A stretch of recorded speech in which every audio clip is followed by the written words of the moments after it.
A couple of things. We're talking about the firing. Hard Knocks does a good job, right? Does a good job. They've covered Shotty telling his coaches about the firing of Matt Eberflus, and I also got Jerry talking about it. You got those quotes up? Yeah. Read them. So here's Brian Schottenheimer on the Matt Eberflus fire in Hard Knocks yesterday. I just met with Flus early this morning. Incredible human. I love the man, but at the end of the day, the football wasn't right. I've been in this position. I've been Flus. I've been the guys in this room. I understand the questions. I understand the concerns, and I will answer all those. Right now, the focus has to be number one on the man, or to be number one, the man. Reach out. Tell him you love him because he's a great man. Number two, finishing the process. The exit interviews with the players are critical, and we have to continue that process. We got to get players rolling in here a little bit. If anyone has questions, come see me. And then Jerry mentioned or talked about as well, the Matt Eberflus decision of not going forward with him was one of the hardest that I've been involved in my time at the Cowboys, although I feel like he says that about everybody. But it was the thing to do. Can you fire somebody with kindness? Yeah. Okay, is that what they did? They offer kindness? Garrett tried. Right, Jesse? Hey, allow you call that kindness? Sure. I wish I had 53 of you. You had 53 of me, but the one I do have, don't want. Don't want. Coach, I think you just lied to me. You got one. But the thing he said at the beginning of the end, Shotty, was, I love the man, but at the end of the day, the football wasn't right. Yeah. Okay? And if anyone has a question, come see me. Yeah. That's all that matters. Right? I don't think anybody had any questions. And Jerry said it was the right thing to do. All the other stuff, we like the guy. But the football wasn't right. It wasn't right, yeah. Yeah. Come see me. This is another thing where I think the Cowboys get it wrong and they lose a chance to have a competitive advantage. I think they don't spend a bunch. They don't go after the best coaches. They go after the guys that the owner, general manager is comfortable with, friendly with, et cetera, et cetera. And that makes it also harder to part ways. And I think as a general manager, you have to not care about anyone. Like my job, like the head coach can have whatever relationship he wants. And if you want to have a good relationship with your players, that's fine, I guess. As a human, I'd like to have a good relationship with everybody, except for you weirdos out there.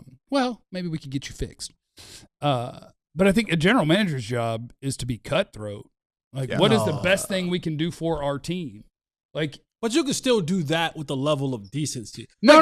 But what I mean is in your decision making, not like how you deliver a message. Oh, but yeah. I can't do the guys. We really like him. Right. It's like, guys, the defensive coordinator's not good enough. We're getting rid of the defensive coordinator. It's like, yeah, but me and their family. And if we could just get him to, and it's like, no, we need a better guy. Right. No, you're right. And I think it's harder for them. Jason Garrett made it a decade. Right. Because he was close with the Joneses. Right. Because I'm divorced, and there's no easy way to be divorced, right? You can try to do it, fight. At the end of the day, somebody's hurting, right? You've been cut before. Yes, they can be nice about it, but at the end of the day, it's a disappointment. Right. You're cut. They decide, I don't want to be with you. It's not you, it's me, or however you want to do it. Right. The knife still hurts. Yeah. So. But sometimes it's better, like, instead of being like, Jason Voorhees and being like, run, you know what I mean? It still hurts. You still dead at the end of the day. You could just kind of, you know what I mean? You can just kind of just slowly do it. You don't have to juke me 17 times. You know what I'm saying?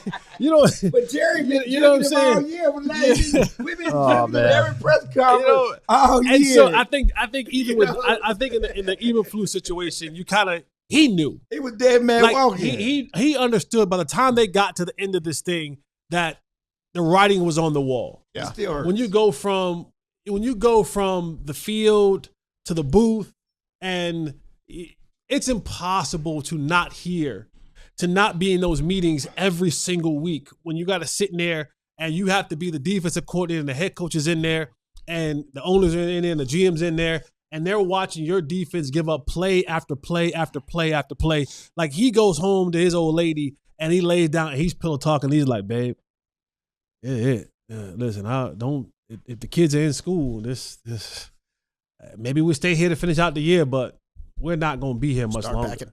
Right. And even the wife, if she has to ask the question, babe, I was down at the tennis club today and I happened to see ESPN was on and boy, they was going at you today. Like, what does it look like for us?